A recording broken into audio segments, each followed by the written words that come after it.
ഇന്ന് നമുക്ക് നോമ്പ് തുറക്കുമ്പോൾ കുടിക്കാൻ ഒരു വെറൈറ്റി ഡ്രിങ്ക് ഉണ്ടാക്കിയാലോ? നല്ല ഹെൽത്തി ആയിട്ടുള്ളൊരു ഡ്രിങ്കാണ് കേട്ടോ അത്. എന്നാൽ നല്ല ടേസ്റ്റുമാണ്. അപ്പോൾ നമ്മുടെ ഗിവ് അവേൻ്റെ ഫുൾ ഡീറ്റെയിൽസ് ഞാൻ ഈ വീഡിയോയുടെ ലാസ്റ്റ് പറയാം കേട്ടോ. അപ്പോൾ ഈ ഡ്രിങ്ക് ഉണ്ടാക്കാൻ വേണ്ടിയിട്ട് ഇപ്പോൾ ഞാനിവിടെ 1 കപ്പ് അവിലാണ് കേട്ടോ എടുത്തിട്ടുള്ളത്. 250 ml കപ്പിന് 1 കപ്പ് അവിൽ. അപ്പോൾ ഇത് പൊരി അവിലാണ്. അപ്പോൾ നിങ്ങളുടെ കയ്യിൽ സാധാരണ അവിലാണ് ഉള്ളത് വെച്ചാൽ അതെടുത്താലും മതി. അപ്പോൾ പൊരി അവിൽ നമുക്ക് മിക്സിയുടെ ജാറിലേക്ക് ഇട്ട് കൊടുക്കാം. ഇനിയിപ്പോൾ ഇതിലേക്ക് ചേർക്കാനുള്ളത് പഞ്ചസാരയാണ്. ഞാനിപ്പോൾ 1/2 കപ്പ് പഞ്ചസാരയാണ് കേട്ടോ ഇവിടെ എടുത്തിട്ടുള്ളത്.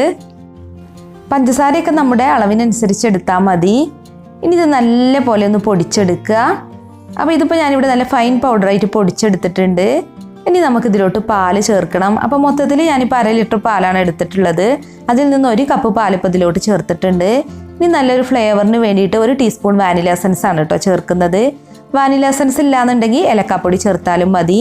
പിന്നെ ഞാൻ ബൂസ്റ്റ് ചേർക്കുന്നുണ്ട്. 2 ടേബിൾ സ്പൂൺ ബൂസ്റ്റാണ് കേട്ടോ ചേർക്കുന്നത്. ബൂസ്റ്റിന് പകരം വേണമെന്നുണ്ടെങ്കിൽ നമുക്ക് ഓർലിക്സ് ചേർക്കാം, ബോൺവീറ്റ് ചേർക്കാം. ഇനിയിപ്പോൾ ഇതൊന്നും ചേർത്തില്ലെങ്കിലും നല്ല ടേസ്റ്റ് തന്നെയാണ്. അപ്പോൾ ഇതിപ്പോൾ ഞാനിവിടെ നല്ല പോലെ അടിച്ചെടുത്തിട്ടുണ്ട്.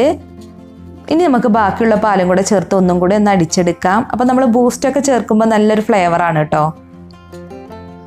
അപ്പോൾ ഇതിപ്പോൾ ഞാനിവിടെ നല്ല പോലെ അടിച്ചെടുത്തിട്ടുണ്ട്. ഇനിയിപ്പോൾ നമുക്കിതൊരു സെർവിങ് ഗ്ലാസ്സിലോട്ട് പകർത്താം. ഐസ് ക്യൂബൊക്കെ ഇട്ടിട്ടാണ് ഞാനിപ്പോൾ ഈ ഡ്രിങ്ക് സെർവ് ചെയ്യുന്നത്. ഇനിയിപ്പോൾ ഐസ് ക്യൂബ് ഇടാൻ താല്പര്യം ഇല്ലെങ്കിൽ നമ്മൾ അടിച്ചെടുത്ത സമയത്ത് 1 കപ്പ് നല്ല തണുത്ത വെള്ളം കൂടെ ചേർത്ത് ഒന്നും കൂടെ ഒന്ന് അടിച്ചെടുത്താലും മതി. അപ്പോൾ നല്ല ലൂസായിട്ടുള്ളൊരു ഡ്രിങ്ക് കിട്ടും. ഞാനിപ്പോൾ നല്ല തിക്കായിട്ടുള്ളൊരു ഡ്രിങ്കാണ് ഇപ്പോൾ ഇവിടെ ഉണ്ടാക്കിയിട്ടുള്ളത്. അപ്പോൾ ഇത് ഗാർണിഷ് ചെയ്യാൻ വേണ്ടിയിട്ട് ചെറുതായിട്ട് കട്ട് ചെയ്തിട്ടുള്ള കുറച്ച് ബദാമാണ് ഞാൻ എടുത്തിട്ടുള്ളത്. അപ്പോൾ നിങ്ങൾക്ക് ഇഷ്ടമുള്ള നട്ട്സ് വെച്ചിട്ട് ഈ ഡ്രിങ്ക് ഗാർണിഷ് ചെയ്യാം. അപ്പോൾ ഇത്രയേ ഉള്ളൂ. അവിൽ കൊണ്ടുള്ള നല്ല വെറൈറ്റി ഇഫ്താർ ഡ്രിങ്ക് ഇവിടെ റെഡി ആയിട്ടുണ്ട്. നല്ല ടേസ്റ്റ് തന്നെയാണ് കേട്ടോ.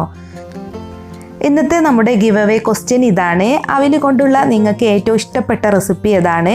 അപ്പോൾ അതൊന്ന് കമൻറ്റ് ചെയ്യുക. അപ്പോൾ കമൻറ്റ് ചെയ്യുമ്പോൾ ഫുൾ വീഡിയോ കണ്ടതിന് ശേഷം മാത്രം കമൻറ്റ് ചെയ്യുക. അല്ലാന്നുണ്ടെങ്കിൽ നിങ്ങളുടെ കമൻറ്റ് സ്പാമിൽ പോവും. അപ്പോൾ എനിക്ക് കാണാൻ പറ്റില്ല.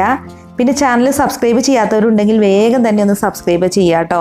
എന്നാൽ മാത്രമേ ഈ കോണ്ടെക്സ്റ്റിൽ പങ്കെടുക്കാൻ പറ്റുള്ളൂ. അപ്പോൾ മറ്റൊരു കിടില റെസിപ്പീസുമായി നമുക്ക് വീണ്ടും കാണാം. താങ്ക്